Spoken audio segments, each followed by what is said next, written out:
సముద్రాన్ని అడ్డుకోవడం సాధ్యమేనా? కోతకు గురవుతున్న పశ్చిమ గోదావరి జిల్లాలోని తీర గ్రామాల్లో నిర్మిస్తున్న రక్షణ గోడ ఎంతవరకు కాపాడుతుంది?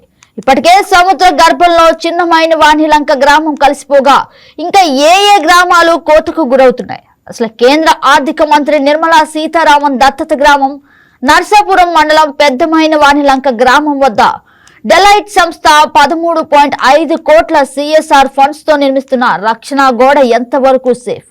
తొలి దశలో 1 కిలోమీటర్ నిర్మించాల్సి ఉండగా ఇక 950 మీటర్ల గోడ నిర్మాణం పూర్తయింది.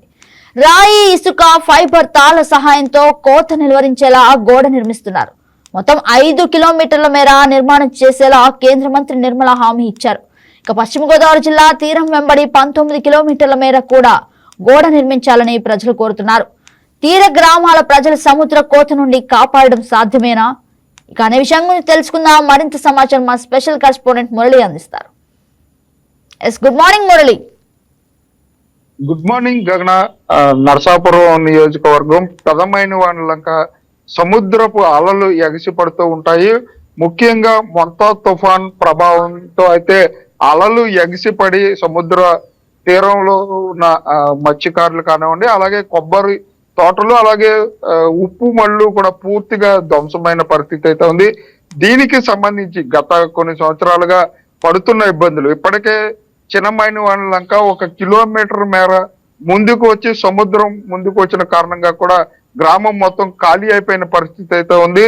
సముద్ర తీర ప్రాంతం సుమారు 19 కిలోమీటర్ల మేర ఉన్న నేపథ్యంలో పెదమైన వానలంక గ్రామానికి సంబంధించి కేంద్ర మంత్రి నిర్మలా సీతారామన్ అయితే దత్తత గ్రామం అంటే నిర్మలా సీతారామన్ దత్తత గ్రామం అయిన పెదమైన వానలంకలో అయితే సముద్ర తీర ప్రాంతం కోతకు గురికోకుండా ఉండటం కోసం అయితే రక్షణ గోడ నిర్మాణం జరుగుతుందని చెప్పొచ్చు. ఇది పూర్తిగా సిఎస్ఆర్ ఫండ్స్ తో అయితే సుమారు కిలోమీటర్ మేర 13.5 కోట్ల రూపాయల వ్యయంతో అయితే ఈ రక్షణ గోడను అంటే ట్రిపుల్ చెన్నై వారి సాంకేతిక పరిజ్ఞానంతో అయితే ఈ రక్షణ గోడ నిర్మాణం జరుగుతుందని చెప్పుకోవచ్చు. ఈ రక్షణ గోడలో జియో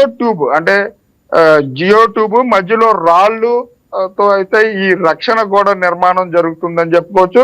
దీని కారణంగా అయితే ఇప్పటికే 950 మీటర్ల మేర ఈ రక్షణ గోడకు సంబంధించి పూర్తయిందని చెప్పుకోవచ్చు. ఇంకా మిగిలిన 18 కిలోమీటర్ల మేర కూడా ఈ రక్షణ గోడ నిర్మిస్తే ఈ మొగల్తూరు మండలానికి సంబంధించి పెదమైన వానలంక, చిన్నమైన వానలంక ఈ లంక గ్రామాలు సముద్ర కోతకు గురి కాకుండా ఉంటాయి. అంటే భారీ తుఫాన్లు వచ్చిన నేపథ్యంలోనూ, అలాగే ఈ అమావాస్య పౌర్ణానికి కూడా ఈ సముద్రపు అలలు ఎగిసిపడి సముద్రం ముందుకు వస్తూ ఉంటుంది. దీని కారణంగా పడవలు కూడా కొట్టుకెళ్లిపోయే పరిస్థితి ఉంటుంది.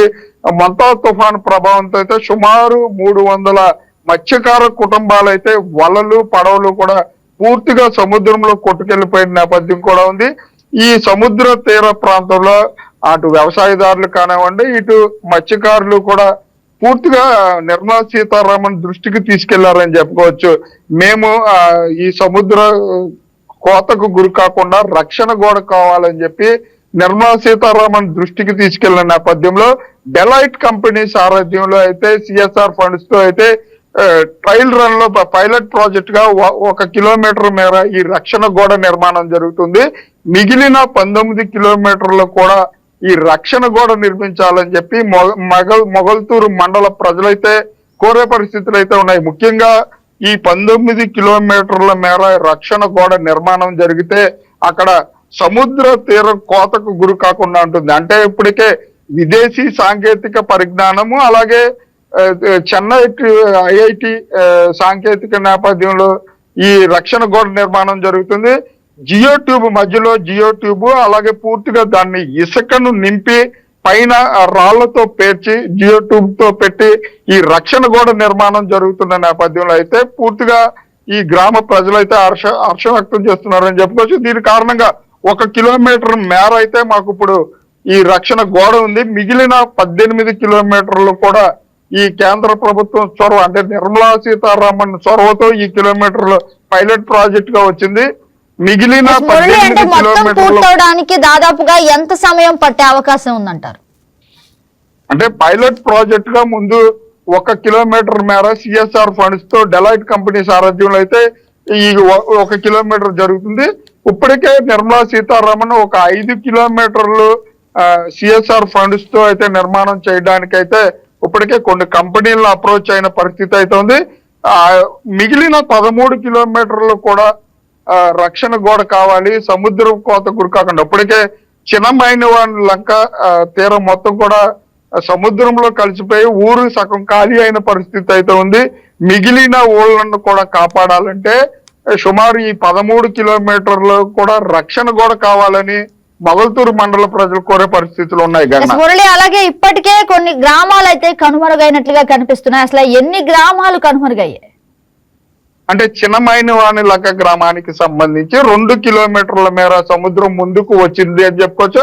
అక్కడ ఒక తుఫాన్ షెల్టర్ వరకు కూడా ఊరు మునిగిపోయింది. అంటే ఒక ఊరికి సంబంధించి ఊర్లో సగం భాగం సముద్రం గర్భంలో కలిసిపోయిన నేపథ్యం ఉంది. అలాగే పెదమైనవాణి లక్క గ్రామానికి చెప్పారు, తుఫాను వచ్చిన ప్రతిసారి కూడా వలలు కొట్టుకుపోవడం కానివ్వండి, పడవలు కొట్టుకుపోవడం కానివ్వండి, కొబ్బరి తోటలు, సరుగుడు తోటలు కూడా పూర్తిగా ఈ కోతకు గురవుతున్న నేపథ్యం అయితే ఉంది. అంటే మొగల్తూరు మండలానికి సంబంధించి 12 గ్రామాల ప్రజలైతే ఈ సుమారుగా ఈ కోతకు గురయ్యే ప్రాంతాలు ఉన్నాయి. ఈ ప్రాంతాలన్నింటినీ కూడా ఇప్పటికే కేంద్ర ప్రభుత్వం అలాగే రాష్ట్ర ప్రభుత్వాలు కూడా గుర్తించిందని చెప్పుకోవచ్చు.